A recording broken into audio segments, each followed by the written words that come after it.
손양호 목사님께서 부산 초량교회 부흥회 집회를 가셨었습니다.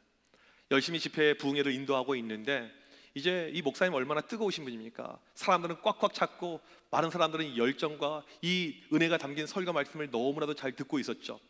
여러분, 우리 과거 부흥회를 한번 상기해 보게 되면요, 우리 부흥사 목사님들이 설교 중간에 꼭 찬송가를 하세요. 찬송가를 또 한 번씩 하고 또 말씀을 가고, 한참 뜨겁게 찬송을 하고 있는데 한쪽 모퉁이에서 울음 섞인 목소리가 들려옵니다. 벌떡 일어나더니 한 명이 목사님 눈이 떠졌어요. 목사님, 내 눈이 떠졌습니다. 이 사람은 선천적 시각 장애인이었습니다. 태어나서 사물을 본 적이 한 번도 없어요. 그날 부흥회 가운데 눈이 띄어진 것입니다. 놀라운 기적이 일어났죠. 사람들이 웅성거립니다. 사람들이 놀라게 생각하죠. 어떻게 이런 일이, 불렀던 찬송가가 중단이 되게 되고 목사님의 설교가 중단이 된 이런 일이 과거에 있었던 적이 있습니다. 여러분, 만약 오늘 이 시간에 이런 기적이 일어난다면 어떻겠습니까? 불치병이에요.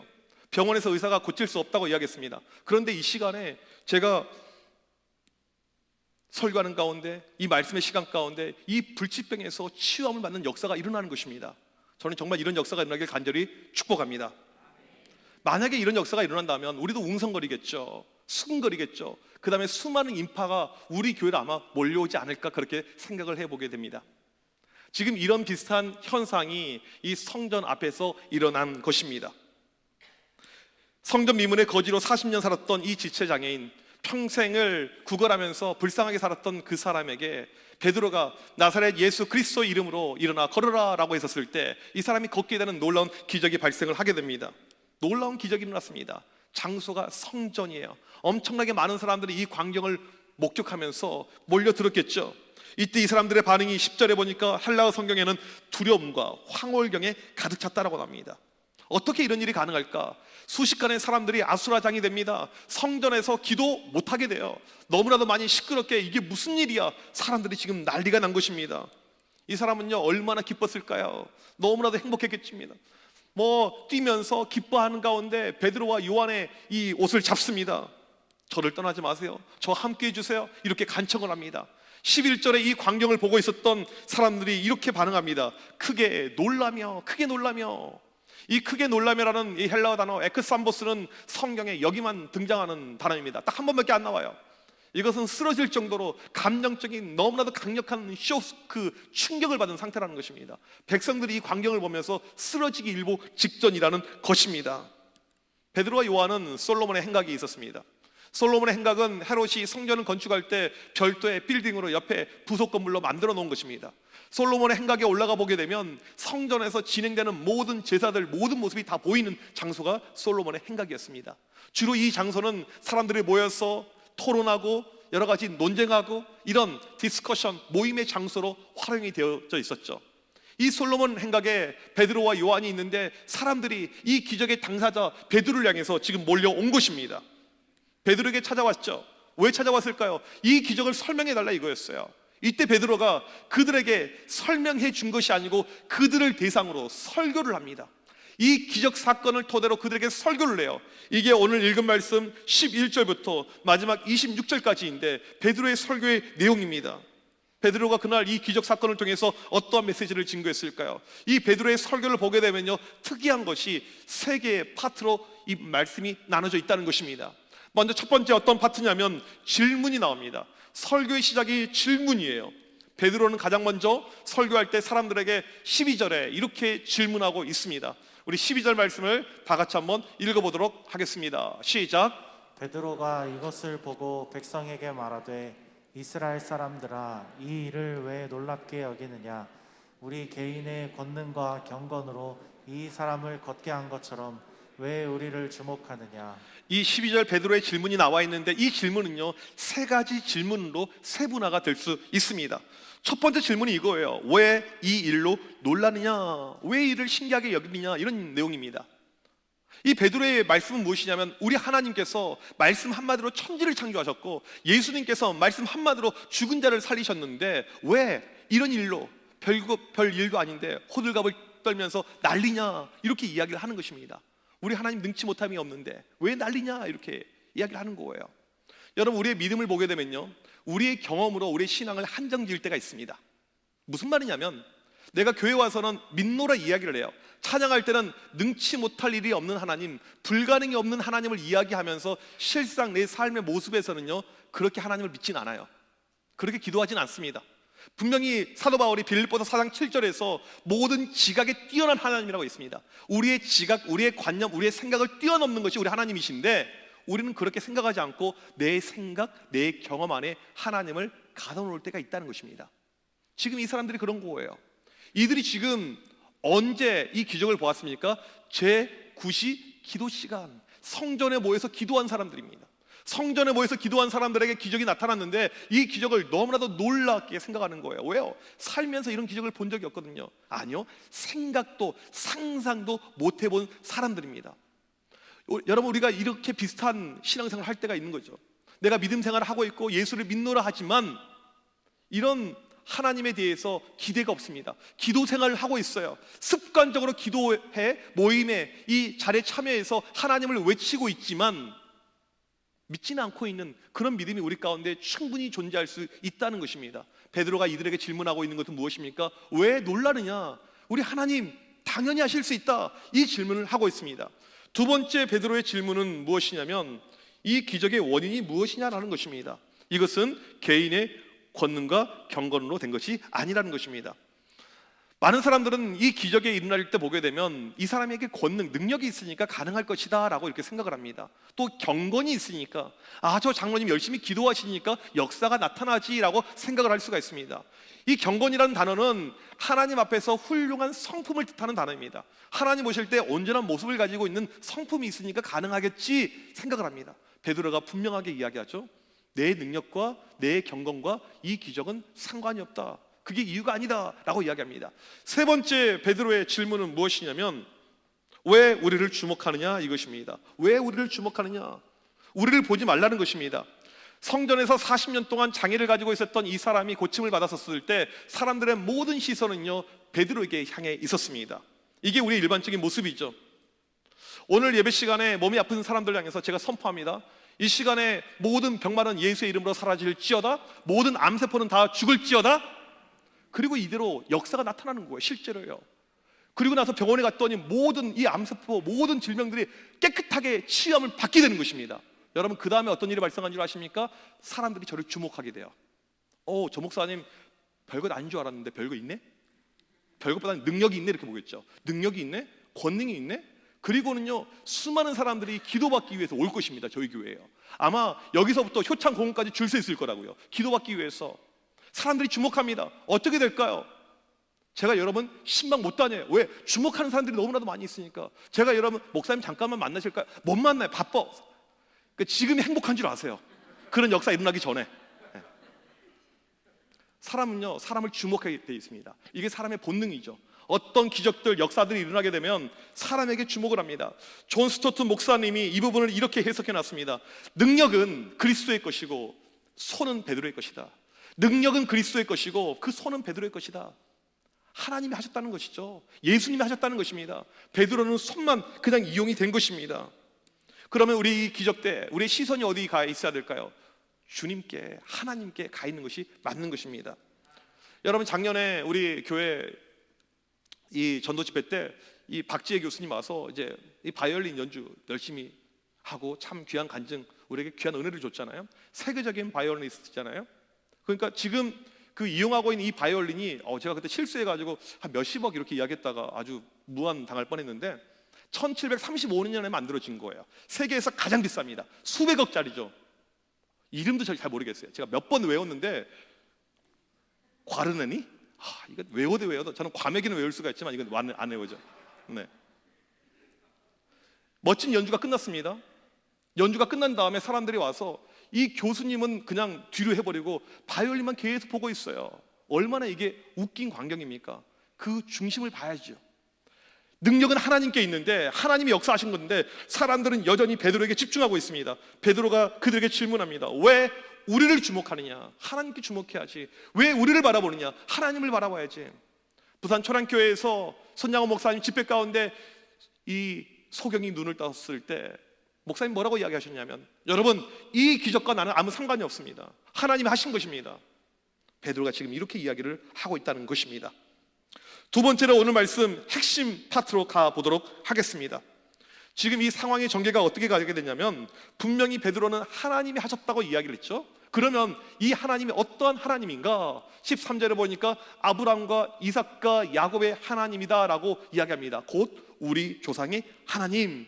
여러분, 오늘 13절에 등장하는 이 하나님은요, 성경 어디에 맨 처음 등장하냐면 출애굽기 3장에 등장합니다. 모세에게 등장해요. 여러분, 모세가 어떻게 살아왔습니까? 일찌감치 소명을 받은 것처럼 느껴졌지만 이집트 왕자로서 있을 때 하나님께서 그를 사용하지 않습니다. 40년 동안 미디안 광야에서 목동으로, 목자로서 힘들게 살 때 그 이후에 그를 부르셔요. 그의 나이 80 됐을 때.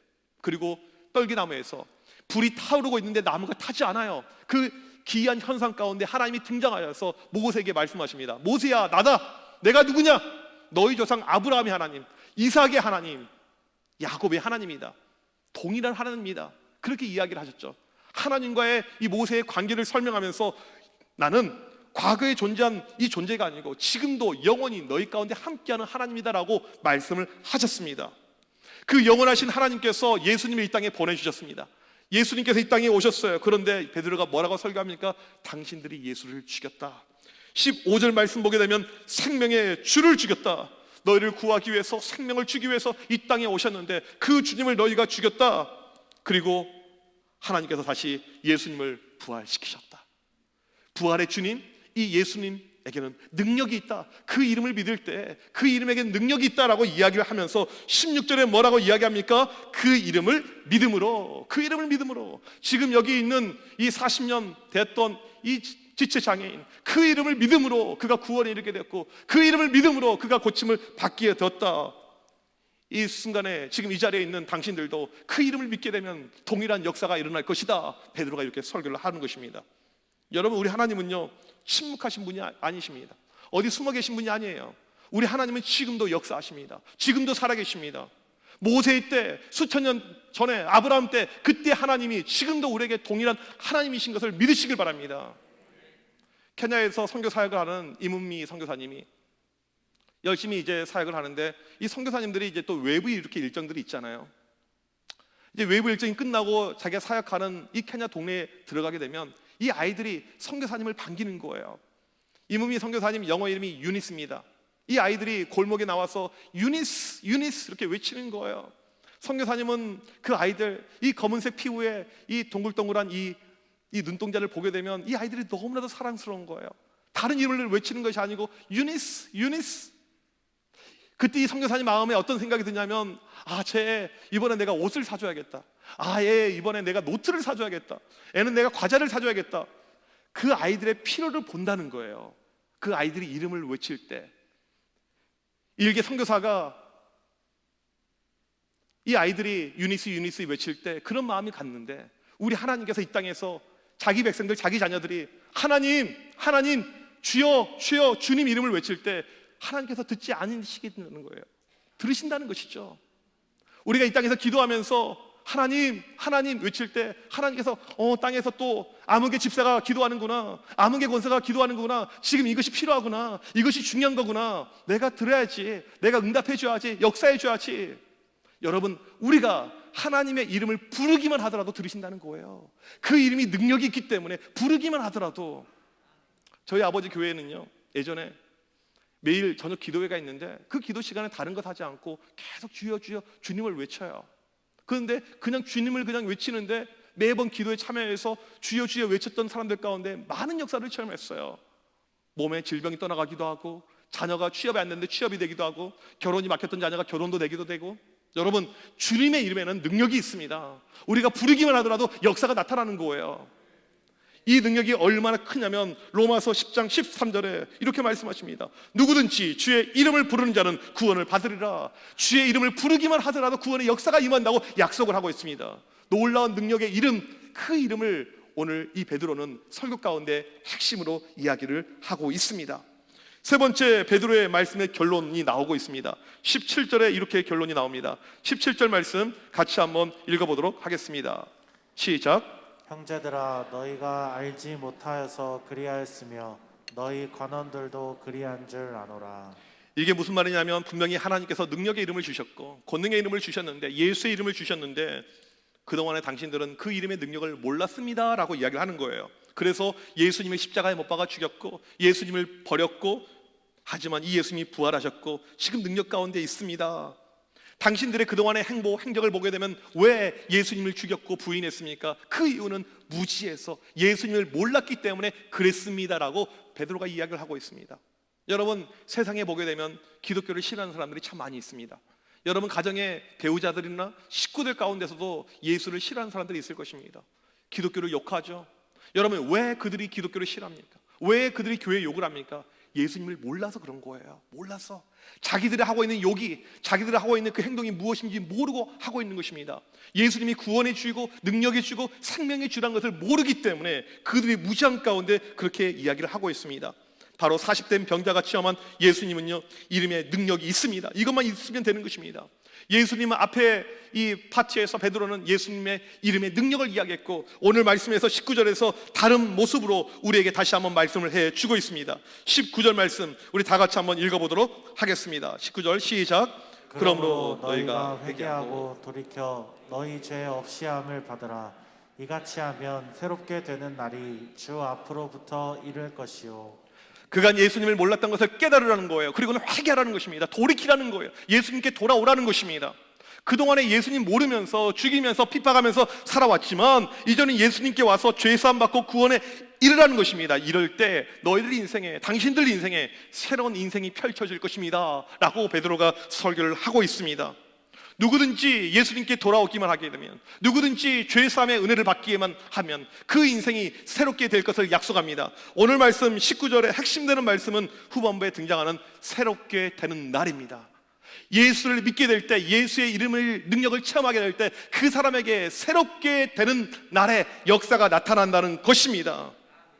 40년 동안 장애인으로 거지로 불쌍히 살았던 그 인생, 예수의 이름을 체험하니까 인생이 새롭게 되었어요. 새롭게 되는 날을 체험하게 된 것입니다. 베드로는 지금 설교를 듣고 있는 그 수많은 인파들에게 동일하게 설교하는 거예요. 당신들도 예수의 이름을 알게 되면 새롭게 되는 날에 축복을 경험하게 될 것입니다. 그것을 지금 전달하고 있는 것입니다. 여러분, 지금 어떠한 인생이 우리에게 필요할까요? 여러분에게도 필요한 것이 새롭게 되는 날 아닙니까? 여러분 살아가는 것이 어떠십니까? 매 순간 오늘 죽어도 여한이 없을 만큼 행복하게, 그렇게 즐겁게 매 순간순간 살아가십니까? 아니면 교회에서 예배 드릴 때는 좀 괜찮지만 또 집에 가면 근심과 걱정이 있고 염려가 있고 신음이 있고 고통이 있고 아픔이 있는 그런 인생 가운데 혹시 있지 않습니까? 이 시간 여러분에게 정말 필요한 것은 무엇입니까? 새롭게 되는 날이에요. 새롭게 되는 날. 우리에게 가장 필요한 것은요, 새롭게 되는 날입니다. 오늘 이 시간에 여러분이 새롭게 되는 날을 체험하게 된다면 그것이 여러분의 인생의 최고의 기적이라는 것입니다. 40년 된 병자가 체험했던 새롭게 되는 날, 우리가 역시 체험해야 되는 것입니다. 새롭게 되는 날, 이것이 가지고 있는 의미가 있습니다. 어떠한 의미일까요? 새롭게 되다, 이 단어의 어원을 보니까 숨을 불어넣다라는 뜻입니다. 숨을 불어넣다, 이 단어가 어디 등장하냐면 창세기 2장 7절에 등장합니다. 하나님께서 아담을 창조하실 때 흙으로 아담을 빚으시죠. 아담을 만들었는데 이 아담은요, 생명이 없었습니다. 그때 하나님께서 숨을 불어넣었더니 생명이 된지라. 그 생명이란 말이 오늘 말씀에 새롭게 되었다, 이거랑 같은 단어입니다. 죽었던 것에 생명력이 생겨나는 거예요. 이것이 새롭게 된다는 의미이죠. 오늘 말씀에서 우리가 새롭게 되는 날을 체험해야 되는데 이 새롭게 되는 날이 가지고 있는 세 가지의 의미가 있습니다. 첫 번째 의미는 무엇입니까? 바로 숨 쉬는 날이 된다는 것입니다. 숨 쉬는 날. 그동안에 숨을 못 쉬었어요. 아니요, 숨 막히게 살아왔죠. 살아가는 것이 내가 정말 산소밖에 없으면 그냥 바로 죽고 싶을 이런 순간처럼 너무나도 고통과 아픔이 많았습니다. 그런데 예수의 이름이 들어갈 때 숨이 튀어지게 돼요. 숨이 튀어지게 됩니다. 새롭게 되는 날은요, 우리에게 숨을 영적으로 마음껏 쉴 수 있게끔 만들어주는 날이라는 것입니다. 두 번째로 새롭게 되는 날의 의미는 유쾌한 날이 된다는 것입니다. 전에 성경 번역에 보게 되면 새롭게 되는 날을 유쾌한 날이라고 번역해 놨습니다. 내 인생의 최고로 행복한 날, 최고로 기쁜 날, 이게 바로 이 날이라는 것이죠. 고통과 아픔과 좌절과 절망, 시련, 어려움 모든 것 사라지고 정말 놀라운 기쁨, 엔돌핀이 어마어마하게 솟아나는 바로 그날이 될 것을 약속을 하고 있습니다. 세 번째로 새롭게 되는 날의 의미는 통쾌한 날이 된다는 것입니다. 이것은요, 바로 자유함을 얻는다는 뜻입니다. 사탄 마귀가 하는 행동이 무엇이냐면 우리 가운데 자유함을 뺏어가는 것입니다. 무슨 말이냐면 마귀는요, 우리에게요, 우리가 가지고 있는 물질 뺏지 않을 수 있습니다. 내가 물질은 있지만 이상하게 행복하지 않을 수가 있어요. 우리 마귀는요, 사탄 마귀는요, 여러분의 어떤 자녀들 건드리지 않을 때가 있어요. 자녀들의 인생이 잘 되는 것처럼 보이지만 이상하게 부모로서 마음이 불안해요. 내가 매주 교회 와서 열심히 봉사하고 섬기고 있지만 무엇인가 마음 가운데 여전히 편치 않은 그런 부분이 있습니다. 마귀가 우리에게 자유함을 빼앗아가는 것이죠. 우리에게 찾아와서 이 자유함을 늘 빼앗아갑니다. 그런데 예수의 이름이 우리 가운데 임하게 될 때 그 마귀의 권세를 결박하고 우리에게 자유케 되는 통쾌함이 나타난다는 것입니다. 베드로의 결론은 무엇입니까? 지금 40년 동안 거지 생활했던 이 사람, 하나님께서 역사했습니다. 예수의 이름으로 역사를 하게 되었어요. 그랬더니 새롭게 되는 날에 축복을 얻었다는 것입니다. 이게 바로 이 기적에 대한 정리입니다. 여러분, 이 기적은요, 우리에게도 동일하게 필요합니다. 새롭게 되는 날은요, 반드시 우리 인생에 필요해요. 이것이 있어야 됩니다. 교회는 다니지만 한 번도 예수의 이름의 능력을 체험하지 못하면서 새롭게 됨을 경험하지 못하는 분들이 계십니다. 교회를 다녔지만 이 새롭게 되는 날의 은혜를 아주 옛날에 체험하고 현재 없는 분들이 계세요. 어떻게 알 수가 있냐면 지금 여러분이 염려와 근심 가운데 살고 있으면 새롭게 되는 날이 없는 것입니다. 내가 예배 드리고 있지만 여전히 내 뇌리 가운데 근심 걱정이 남아 있습니다. 돈에 대한 걱정, 물질 걱정, 집 걱정, 자녀 걱정, 내 건강 걱정, 이것이 매일매일 내 삶을 옥조르고 있다면 나는 새롭게 된 날을 체험하지 못하고 있다는 것입니다. 지금 이 순간 여러분에게 필요한 기적은 무엇이냐면 예수의 이름으로 말미암아 새롭게 된 날을 체험하는 것입니다. 이것이 우리에게 가장 필요하고 가장 중요한 기적이라는 것입니다. 작년 국민일보 기사를 보니까 춘천에 있는 한마음교회 교인들의 간증이 나와 있었습니다. 그 중에 이용매 성도님의 간증이 눈에 들어왔습니다. 이분은 교회를 안 다녔던 분이에요. 교회를 한 번도 다녀본 적이 없습니다. 나이 지긋이 이제 드시고 교회를 오게 되었어요. 교회에 오게 된 이유가 남편이 간경화로 이제 쓰러져 가니까 지푸라기라도 잡고 싶어서 교회를 오게 되었습니다. 이 교회를 왔는데 이 교회가 낯설잖아요. 이 교회가 실은 처음 오신 분들에게는 막 재밌는 곳은 아닐 수가 있습니다. 가장 힘든 시간이 어떤 시간이었냐면 설교 시간. 설교만 시작하면 이 사람은 잠으로 빠져들게 됩니다. 그렇게 몇 년간 잠을 잤냐면 3년 동안 모든 예배 시간마다 잠을 잤어요. 근데 본인이 생각해도 이건 좀 아닌 것 같아요. 그래서 담대하게 담임 목사님을 찾아왔습니다. 목사님, 안수기도 좀 해주세요. 이 졸음마귀가 좀 나가야 되는데 좀 나를 도와주세요. 목사님 기도해 줬습니다. 교인들도 같이 기도해 줬어요. 그리고 놀라운 기적이 발생합니다. 예배 시간에 졸지 않게 된 거예요. 그 다음부터는요, 졸지 않으니까 말씀이 들어오게 됩니다. 한 번도 마음 가운데 10년 가운데 말씀이 들어온 적이 없었는데 졸지 않으니까 말씀이 들어오는 가운데 본인이 말씀을 받는 가운데 회개하게 돼요. 내가 죄인이구나, 내가 예수 안에서 새롭게 거듭나야겠다, 예수의 이름의 능력이 무엇인지를 이분이 깨닫게 됩니다. 그리고 교회 오는데 이제는 교회 오는 것이 재밌어요. 신나요. 즐거워요. 어떤 일이 발생했냐면 하루는 자기도 모르게 손가락이 안 아파요. 이분은 수년 동안 이 관절염에 시달리고 있었는데 열심히 교회에 오는 가운데 관절염이 나아버린 거예요. 이분은 또 어떤 지병이 있었냐면 속쓰림, 맨날 속이 쓰렸습니다. 그런데 예수의 이름의 능력을 체험한 다음에 어느 순간에 속쓰림이 사라져버린 거예요. 너무나도 놀라운 일이 자기 인생 가운데 발생하는 가운데 이분의 삶은 무엇이냐면 일주일에 6일을 하루에 2시간씩 전도하면서 살아갑니다. 별명이 보혈 아줌마예요. 예수님의 보혈을 항상 증거한다고. 어떻게 이분의 인생이 달라지게 되었습니까? 예수의 이름이 들어가니까, 예수의 이름이 들어가서 새롭게 되는 날에 놀라운 기적을 체험하니까 이런 일이 나타난 것입니다.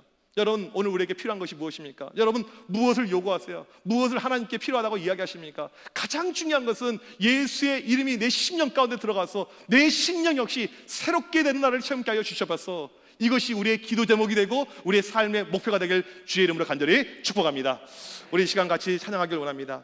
자리에서 일어나셔서 함께 찬양할 때 여러분들 주님께 가까이 가게 되면, 간절히 주님을 원하게 되면 주님께서 오늘 이 시간 이런 동일한 기적을 우리에게 주실 것을 믿습니다.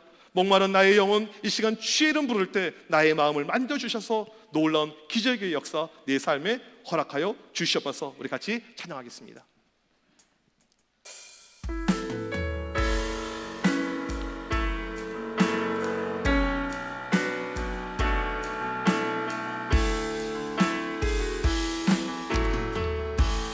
주께 가까이 주께 가까이 날 이끄소서.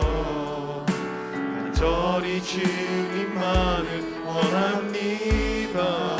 채워주소서. 채워주소서.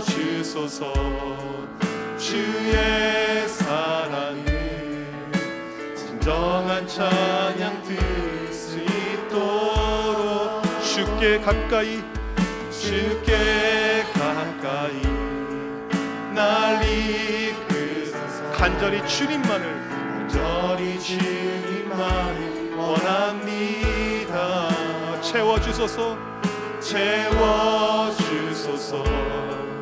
주의 사랑을 진정한 찬양 들 수 있도록 목마른 나의 영혼 마른 나의 영혼 주를 부르니 나의 맘 만져 주소서. 주님만을 원합니다. 더 원합니다. 나의 맘 만져 주소서. 주께 가까이 주께 가까이 날 이끄소서. 간절히 주님만 원합니다. 채워주소서. 채워주소서.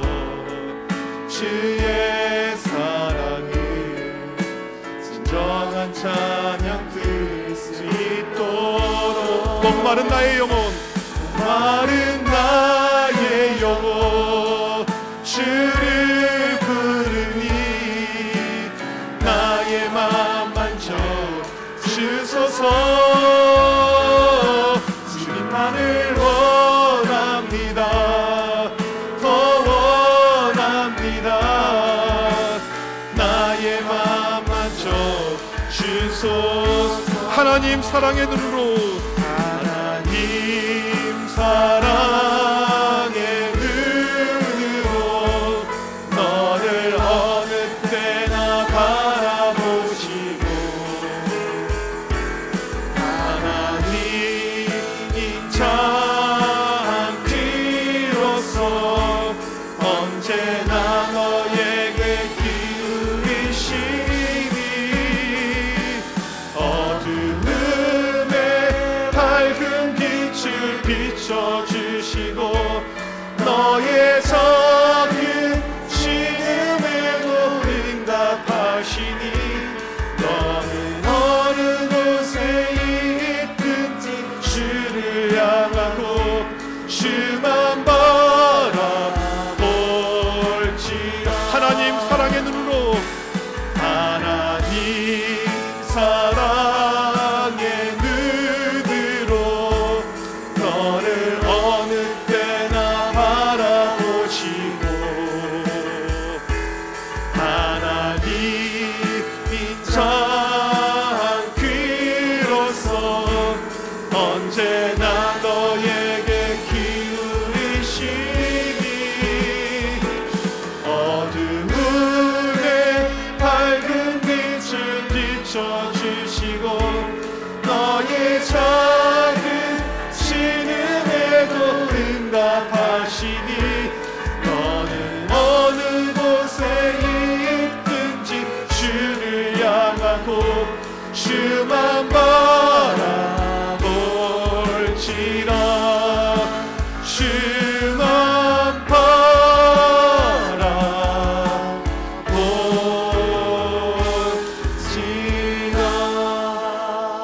바라볼지라. 이 시간 합심하여 기도할 때 여러분의 삶에 어떠한 기적이 필요합니까? 물질이 필요하십니까? 자녀들이 잘 되기를 원하십니까? 건강이 필요하십니까?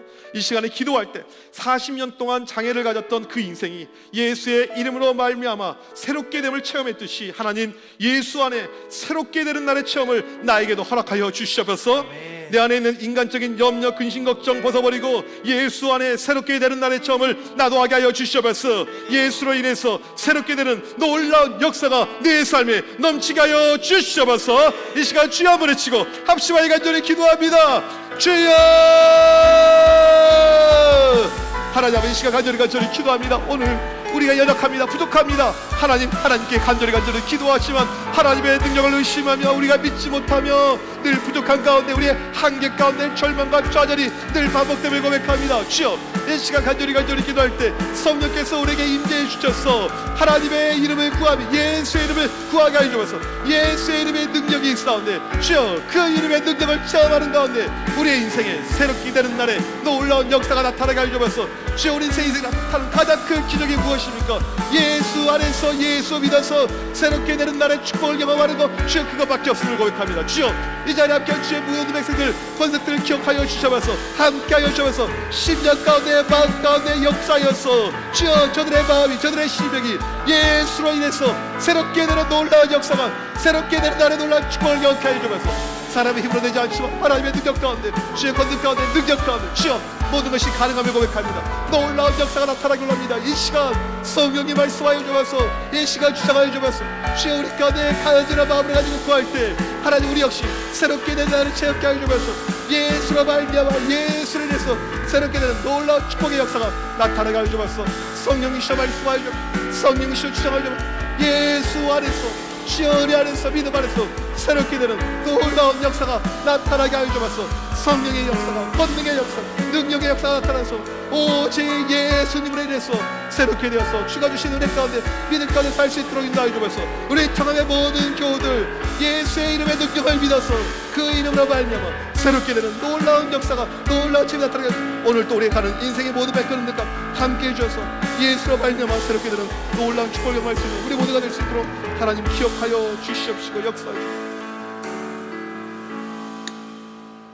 하나님 아버지 감사합니다. 우리에게 예수의 이름을 주심을 감사합니다.